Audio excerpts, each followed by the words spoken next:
A total of 18 Republican senators joined all 51 Democrats this morning to advance articles of impeachment against Donald Trump. For years, party loyalty protected Donald Trump from removal.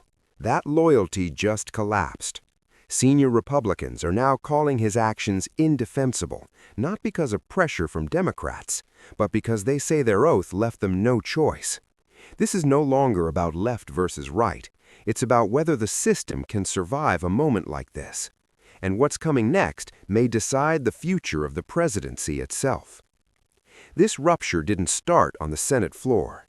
It started in a secure room deep inside the Capitol, where access is restricted and records don't leak.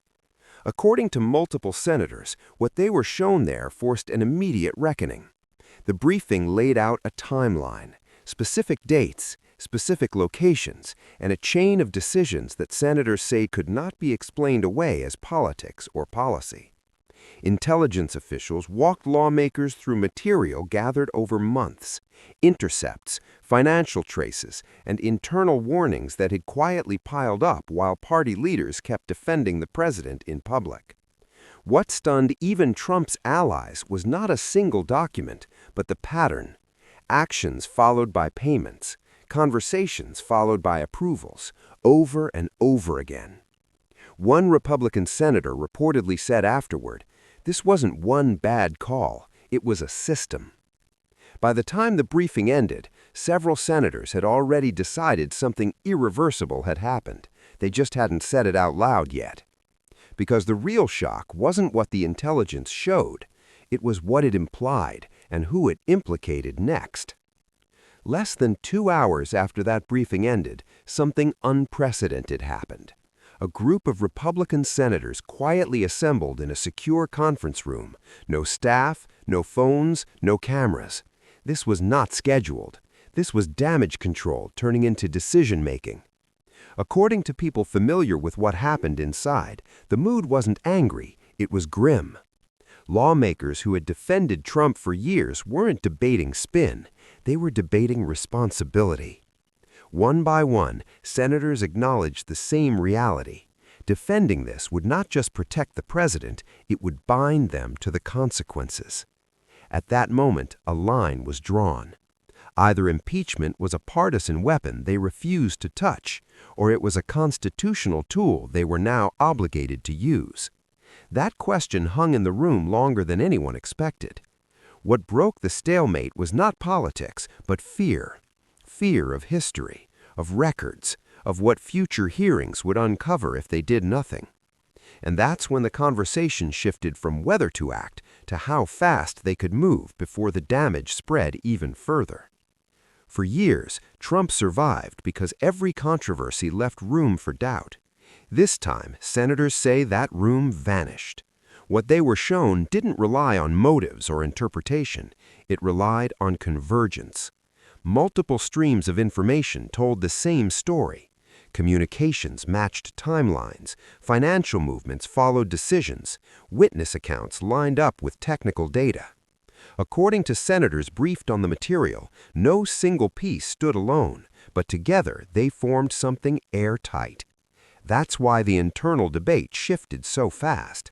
If they defended the president now, they wouldn't just be dismissing accusations, they would be dismissing evidence that could later surface under oath. Several Republicans reportedly raised the same concern. Once this becomes public, there will be no safe explanation left.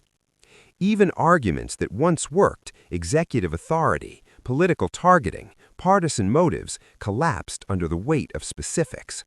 Dates don't argue, numbers don't spin, and patterns don't disappear.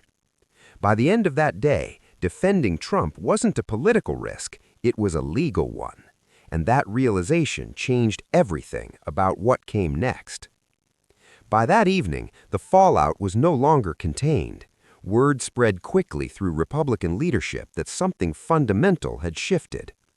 Senators who usually moved in lockstep were now quietly counting votes, not to protect the president, but to separate themselves from him. This is where the story stops being about Trump and starts being about the party itself. Longtime allies were suddenly on opposite sides of the same table. Some argued silence might still buy time. Others said silence would look like guilt once the details emerged. The divide wasn't ideological, it was existential. Several Republicans reportedly acknowledged a hard truth. If they stayed loyal and the evidence held, their careers would not survive the record. If they broke ranks, the party might fracture, but at least the responsibility would be shared.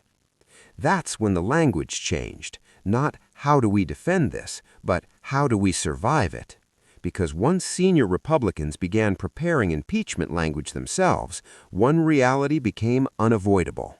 This was no longer a Democratic attack. It was a Republican reckoning, and it was already underway. The senators didn't act on rumors. They acted on a pattern they say could not be ignored.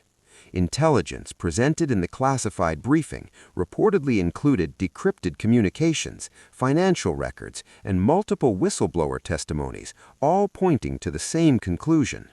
Decisions tied to national security were allegedly linked to personal business gain. One Republican senator described the evidence as ironclad.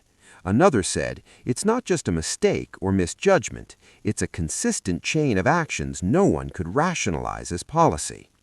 Financial transactions traced to foreign-linked entities coincided with sensitive disclosures, creating what officials call a quid pro quo pattern. Intercepted communications allegedly confirmed direct coordination between Trump and foreign representatives regarding these deals. Even lawmakers who had been unwavering defenders reportedly admitted privately ignoring this was no longer an option. Silence would be complicity, and complicity had consequences. By the time the briefing concluded, senators realized defending the president on traditional grounds was impossible. And yet, what comes next would test not just party loyalty, but the entire constitutional system. This isn't just about one president's survival. According to constitutional experts and senators, it's about whether the system can hold a leader accountable when the evidence is clear and the stakes are enormous. If a president can allegedly trade sensitive military intelligence for personal gain and maintain enough partisan support to survive, the precedent would cripple oversight for generations. Republican senators now face a dilemma unlike any before. Supporting Trump could protect short-term party power, but it risks being recorded in history as complicity in an alleged betrayal of the nation. Breaking ranks risks political retribution, but it upholds the integrity of the office itself. Each vote carries consequences far beyond November elections. Meanwhile, intelligence officials reportedly continue to warn that the breaches in question could compromise ongoing operations, endanger human sources, and weaken international alliances. The evidence is not abstract, it is real, and its implications are catastrophic. By the time the Senate meets to consider impeachment formally, the question isn't just Trump's future, it's whether America can survive the test designed by its founders. The articles of impeachment have been filed. The Senate is on the brink of a trial the nation has never seen before, a bipartisan coalition seeking to remove a sitting president from his own party. Every procedural move, every vote, could reshape the balance of power in Washington forever. Trump's legal team is reportedly scrambling to prepare a defense against evidence described by senators as ironclad, intercepts, financial records, and whistleblower testimony. But the very strategies he has relied on in the past, attacks, denials, claims of executive authority, might now backfire, alienating the Republicans he must convince to survive. As the trial approaches, the country is left with questions that have no easy answers. Will loyalty hold? Will the Senate act on overwhelming evidence? Or will the political system itself bend under the weight of ambition, secrecy, and fear? One thing is certain. When the gavel finally falls, the consequences will extend far beyond one man, and the nation may never look at the presidency the same way again.